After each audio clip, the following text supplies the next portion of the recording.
This is the I'm Possible Project show, where we interview real people who have achieved incredible feats in the face of overwhelming odds, showing that impossible is just a state of mind and that anything is possible. I'm your host, Joshua Rivedal. Today, in episode 3, Mrs. D is going without and going sober, I talk to Lotta Dann. Let's jump right in. Lotta is a new acquaintance of mine. She is in New Zealand. She is the author of the popular sober blog, Mrs. D is Going Without. And her memoir of the same name was published 3 years after she got sober. She's the manager of the recovery community website Living Sober. She lives in Wellington, New Zealand with her husband, 3 sons, and a black Labrador. And she just had her second book come out, and I'll let her dig into that a little bit later. Lotta, it's great to have you on the show. Thanks so much for being here. Hi, Josh. Thanks for having me. Yeah, I'm so glad we could make this connection. It's like way early in the morning for you right now, isn't it? It's kind of mid-morning, 10:30. I've had 2 cups of tea already. Oh, okay. It's 3:45 here, p.m. in LA, and I've probably had 8 cups of coffee, so we're on the same page. Like I said, I gave that big old professional bio, Lotta Dann, but can you just give us a little background on your life, be a little cooler than I couldn't be, and explain who Mrs. D is and who Lotta is and what's going down in Wellington, New Zealand? Sure. Well, I'm born and bred in New Zealand. I come from a town called Christchurch. I grew up in a family with 3 sisters and my mum and dad. And, you know, I had a pretty ordinary childhood, really. Happy, stable home until it kind of wasn't in my teen years. And my parents eventually divorced when I was in my early 20s.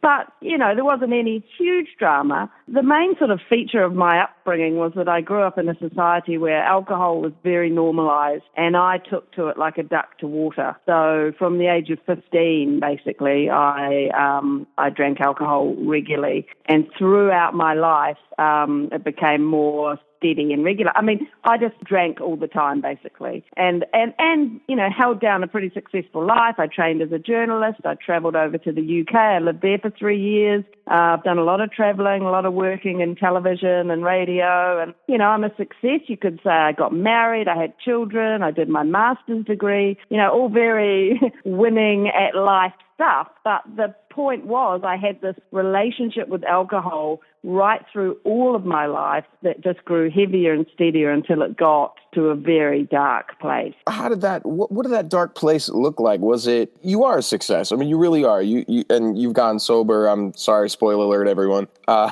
But what finally was the breaking point where you said, all right, enough is enough. I need to change something? I just started noticing that I was hungover all the time. That was probably the first, I remember clearly just first thinking, is this okay? I'm hungover again. And that niggling question in my mind started probably 2 years before I quit. So I had 2 years of a niggling and a growing concern about my drinking. And at that point, my drinking was heavy. It was every day. Now, it wasn't car crash drinking. I was still a success, you know. I was succeeding. But every day at 5 o'clock, I was cracking open a bottle of wine. And for those last 2 years particularly, it was more than a bottle of wine. It was getting heavier. It was getting more furtive. It was unhealthy. And so 2 years of being worried about it and trying very hard to control and moderate and failing. And what happened on the last night I drank is that my husband went out with the kids. I basically sculled an entire bottle of wine while he was gone, and then I hid it in the cupboard. I hid the empty bottle, and I'd never done that before. You know, I'd never been deceitful with what I was doing.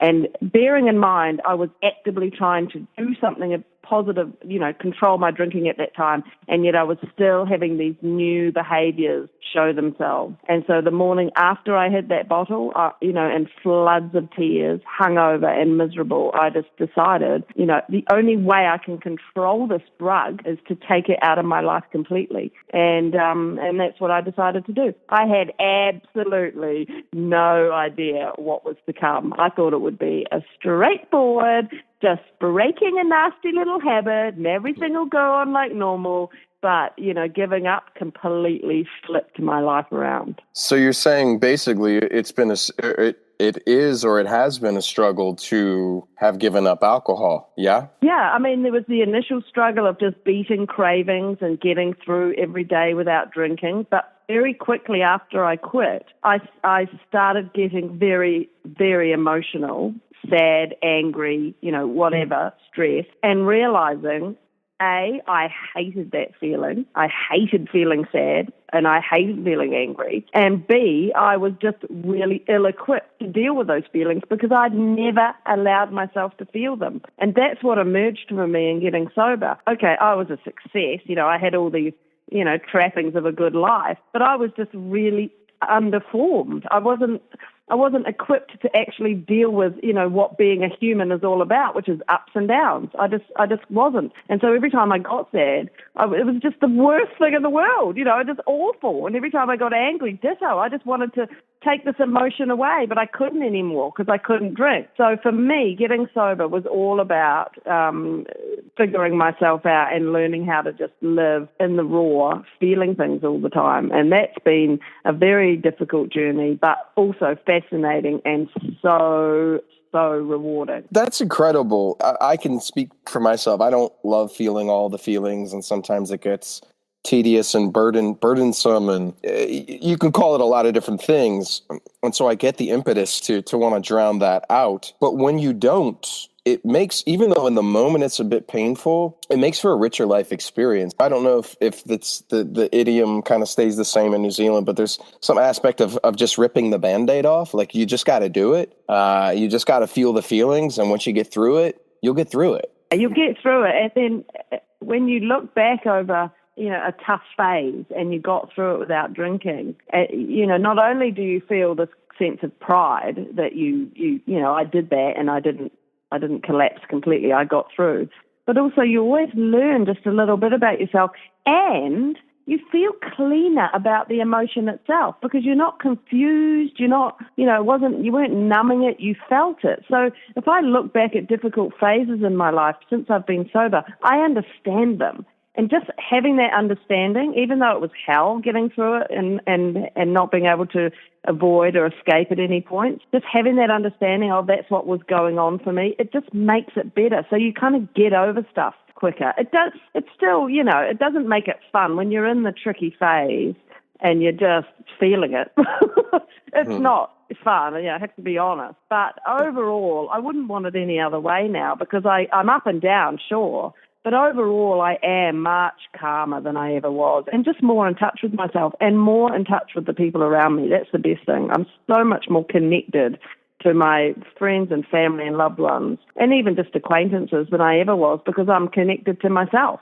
And I like what you said about you have this clean feeling about the emotions, like, because you're living in truth now, or as much as possible. So there's an integrity to it. And there was no Machiavellian means to get where you had to go. You got it by just doing the straight and narrow. Yeah, I mean, one of my favorite words now is authentic because, you are forced to be authentic when you get sober because there's no other way to be when you are just living, as you say, in your truth all the time and sitting in the reality of what's going on. The authenticity, and that's what we want in each other. That's what we want in ourselves. Now, through this journey to become authentic and to get sober and to stay sober, especially in the beginning, did you have support, and what did that support look like? Initially I set out to do it on my own, and that's very true to the kind of person I was. I was just, quite isolated really in myself in a lot of ways. And I think the drinking had done that to me. So even though, as I say, I was surrounded by friends and loved ones, I was like, my whole getting sober mission was I'm going to do this alone. And I didn't reach out to any support groups. I didn't reach out to a counsellor. I just decided I was going to write to myself every day, and that's how my blog started. It was just going to be a private online diary of me writing to myself. But then what happened through the blog, which was so unexpected and so amazing, was that I started connecting with people online and, feeling connected to people who were in the same situation as me. and they started being kind to me and empathetic, and we started sharing with each other, and a community of support, grew up around my blog as it does around others. And I found my tribe. I mean, it was unbelievable. And so, yes, I set out to do it on my own, but I did not do it on my own. I'm sober every day now because of the support that I receive online through my blog and through the community website that I now run. And, that's one of the wonderful things that has come out of this problem I have, right? I'm an alcoholic. I have an addiction problem. But from me identifying that and turning it around, I have become more connected than I ever have been in my whole life to people in my tribe of fellow addicts. And that's just been an incredible thing. And for that reason, I'm thankful in a way for my addiction because it has connected me with people. And the more that we can share openly and honestly about what we're all going through, the better. I couldn't agree more. Because when you share, you normalize the conversation. It's no longer the boogie monster or the thing that shall not be named. It's Voldemort now. You can say the name. You can say alcoholic. You can say depression. You can say suicide. And when we talk about it, it just makes it easier. It makes it so the next generation, the next round of folks don't have to suffer like we suffered. It's incredible that you found a tribe through a problem. You turned a liability into an asset. A lot of people can do that. They just don't, or the vision is blurry, and there's no judgment in that statement, of course, but you've done it, and you're showing other people how to do it. And Mrs. D is helping so many people. And one thing I want to highlight is this idea of wanting to do it on your own, and then you happily stumbled into support. This idea of writing for yourself, and then it kind of mushroomed into this support group, but kind of you probably have some leadership responsibilities or that you've taken on or you pass it around. But one of the focal points, like let's say you're getting sober and you decide to do it through Alcoholics Anonymous, one of the things is this accountability and sharing stories as a way to keep one another sober. And it sounds to me like you found your own method and you created your own method to have that similar effect without even trying. And if that's the way some people go, because it shouldn't be there shouldn't be a one size fits all treatment for anything. Depression, which I live with, diabetes, alcoholism. So I'm so glad to hear and to know that you've done it through non-conventional means that have actually worked. Yeah, and one of the great things about online, and I'm a huge advocate of use whatever tools are available to you. You could go to AA and be a part of an online community and have a therapist. Like, just put as many arrows in your quiver as you need. But one of the great things about online connections is that initially you can be anonymous. And for me, Mrs. D, no one knew who I was for the first 3 years of my blogging. And that power of being able to hide behind that name and not have my true identity revealed was really empowering because there is a shame and a stigma attached. And so to start with, you want to protect yourself. And also, when you're first getting sober, you are feeling so raw. You're like a little fledgling. So if you can choose a different name, call yourself Flower Girl or whatever, and yet still have these amazing, heartfelt, powerful connections with people, hiding your true identity online and joining these communities or reading blogs does not preclude you from really forming strong and lasting connections. So, that is a huge plus in my mind of the online kind of networks because, for everyone, it's not for everyone to come out openly like I have now. So if you can be at home behind your computer, call yourself a silly name, yet still feel, and really people do feel genuine love and connection from people, that can transform your life. Yes. To all the flower girls out there, you have our support. No matter what. And speaking that anonymity, I think I pronounced that right, anonymity, obviously, or not obviously, but as you said, being anonymous was really important to you for the first 3 years. But how did it feel when you did eventually reveal your identity? Oh, it felt really good because I was very clear on why I was doing it. I wanted to reach more people, basically. And especially in my country, New Zealand, there are not a lot of people that speak openly and honestly about having a problem with alcohol. So I knew that there were lots of us on the internet connecting with each other, but I knew there were a whole lot more that weren't, and I wanted to reach them. So I put aside any kind of nerves I had or vulnerability. I mean, I talked it through with my husband. He works in the media. I've worked in the media.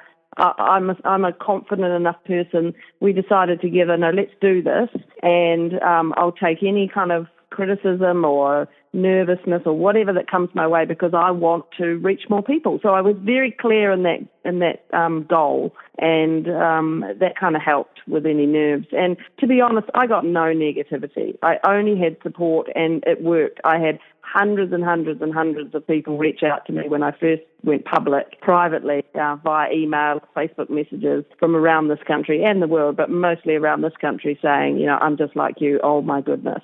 I look like I'm fine. I'm holding down a really big job. I'm running my family, but I am struggling. I am miserable, and I want out. And that was just, it was just amazing. And that's why I keep doing what I do, because I still get emails and messages like that every day. It's so incredibly rewarding to have that effect on people's lives. And back to the coming out component. I mean, as you said, not everybody has to speak up and speak out like that, as you have to take on a public platform. And I say that about my work as well. Like, you could tell one person, you don't have to tell a million. But one thing I found is, it's as far as revealing some raw part of yourself, I think the first part is to have your support system, whatever that looks like. The second is to tell it in a safe place. And the third part is to own that shit. Own it. Because I mean, it sounds like you put your heels on, you stepped up onto your soapbox and said, this is who I am. And then people have no choice to hate on. They can't hate on you. You're doing something. That's right. Great. I mean, what can they say? Dirty alcoholic. Well, yeah, that's what I'm saying. Right. I'm not disagreeing with you, friend. I'm telling you how it is. And I'm trying to help other people. They can't hate. There's actually very little to criticize. Yeah. The only thing I'm worried about, because alcohol is so glorified in this country and adored, I'm very careful to tread the line of, I'm not anti-alcohol. I'm not, if you want to drink, drink. I'm not here to preach, the evils of booze. I'm just here to say, if you're feeling miserable like I was, there's a way out. And it's actually totally possible to live an amazing, full, fun life and never touch alcohol ever. I didn't think it was possible. It's possible. And so I'm just very clear on that. I make sure when I do any media or any writing that I don't come across as, I don't know if you have this word in America, but a wowser, which is the fun police. There's nothing worse in New Zealand than to be seen as the fun police. So I make sure that I don't, and I genuinely feel like that. My husband still drinks. A lot of people can drink moderately. It's a tricky drug like that, because some people can actually control it. So I really just want to talk to the people who can't and who are battling away privately, and just say, just be a beacon for them so that they know there's a way out. That's become very clear to me as I've studied this a little bit more, studying different addictions. And some people's brain lights up just perfectly, quote unquote, normal when they take a drink. And other folks, their brain doesn't light up normally. And so those are the folks that need to abstain, and there's no judgment there. And if you just like you said, if you're feeling miserable, flip the script a little bit. And yeah, we have the fun police. I try not to hang out with those folks, and I don't know what a yowza is, but I think we say in a different context. So we're gonna have to, we're gonna have to do. We're gonna have to put like a translation guide in the show notes. So we have New Zealand speak and American speak, and we'll translate it for our folks in the UK too, because we all speak the same language, but we kind of don't. It's kind of fun. Little colloquialisms that are different. I want to do this thing that I'm calling a quick fire round. And I don't know if I sent these to you. I don't think I did. And that's kind of a good thing. This is just fun. We're going to ask you a brief question, and whatever the first thing comes to mind. So this is a little more fun. Why don't we just dive in? And there's no right answers. Lotta, what is your favorite word? Authentic. And your least favorite word? Moist. That is such a weird word.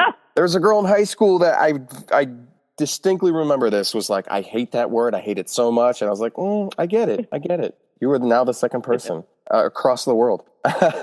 Moist. What is your spirit animal? I don't know. I think for some reason field mouse came to mind. Field mouse. Why? I like field mouse. They can move in and out, and they're not confined to any one place. I'm just talking out of my ass here, but yeah, field mouse, great, awesome. What are you terrible at? Playing complicated board games. Glad you said it. I'm right. Yeah, my son, we've just bought a game called Munchkin, and my sons are really into it, and I'm so bad at it, and they just get really frustrated by me, but I'm giving it my best shot. The complicated board games and the complicated video games are just above my head. I so get that. And my son plays video games, and only if he's playing like old school Nintendo stuff on his whatever the new Nintendo system is. That's all I can get down on. I'm like, Xbox. I don't even get the buttons. What are these things? I'm right there with you. Yeah. Last one. If heaven exists, what would you like to hear God say to you as you enter or as you get kicked out? I'd like to be entering, and I'd like him to just give me a pat on the back and say, well done. I dig it. I think that's probably what a lot of people would like to hear. Like, you can come in. It's all good. I'm like, thank you. So, yeah, or more just like, well done, like you in terms of how you got through your life. Yeah. Well done, yeah. And the fact that you left this place better than when you found it, too, which you have. Yeah, and just lived it, I've said it before, but just the fact that I turned it around and I've started just really becoming a properly connected, realized human, that I'm actually really kind of in it now. I'm so grateful for. Outstanding. So winding down, I want to put the focus kind of, I guess, a little more professionally or so. I just want to find out, what are you working on right now that you're proud of? Maybe aside from the blog, because we heard about that. Unless there's more to say. Well, right now, I mostly put most of my energy in and work on raising my sons. I've got 3 men who are, in progress. And they're still very young, and I want to send them out into the world as good men. And so that is where I'm putting a lot of my energy, and I am proud of what I'm doing there. That's 80% of what I do, to be honest, is parenting and providing a stable home for my kids. And I run this website, which is funded by the New Zealand government, and it's a community of people from around the world. We've got over 5,000 members now, and I work on that site every day, and I'm really, really proud of that space. Yes, I'm the moderator and the manager of the site, but it's a community of peers. It's just people helping each other. It's not like they're all coming to just hear me. We're just supporting each other, and I'm so proud of the vibe, the kind and non-judgmental and empathetic vibe that we have in that site. Every single day, people are, even though they're raw and vulnerable, they are being lovely to one another, and it's a very, very powerful space that I'm very proud of. Where can we find that site? What is that site? Yeah, it's free to join, and you can be anonymous. It's called Living Sober, and the web address is livingsober.org.nz, so org.nz. And for all of you Americans out there, which I assume many of you are, Z means Z, the letter Z. Z. Oh, sorry. You're fine. You're fine. It's all good. I think most people could have figured it out, but I just, if my mom ever listens, she might need some help. And then she'll kick my butt for mentioning her on the show. So that's brilliant. So otherwise, if people want to contact you, if they want to get in touch, what's the best way or best couple ways to do that? Oh, I'm everywhere. I'm spread all over the internet like butter. I've got I'm on Twitter as Mrs. D Alcohol Free, and I'm on Instagram as Mrs. D Alcohol Free, and I'm regularly updating all those spaces. I'm just trying to promote sobriety and recovery online. It's a beautiful gift to give, and I'm glad you were on the show today. This was a lot of fun. You've been listening to the I'm Possible Project show with Joshua Rivedal and guest Lotta Dann. I love sharing stories and how to turn impossible into I'm possible. If you want more inspirational stories, our second and third books are in pre-order right now. Changing minds, breaking stigma, achieving the impossible, as well as Lemonade Stand. Both contain powerful stories of overcoming tremendous odds. When life gives you lemons, squeeze, add sugar, and pick up a copy of The I'm Possible Project. www.IamPossibleProject.com/pre-order. Thank you so much for tuning in. You're more than a community. You're part of the I'm Possible family. Until next time, sending you lots of love.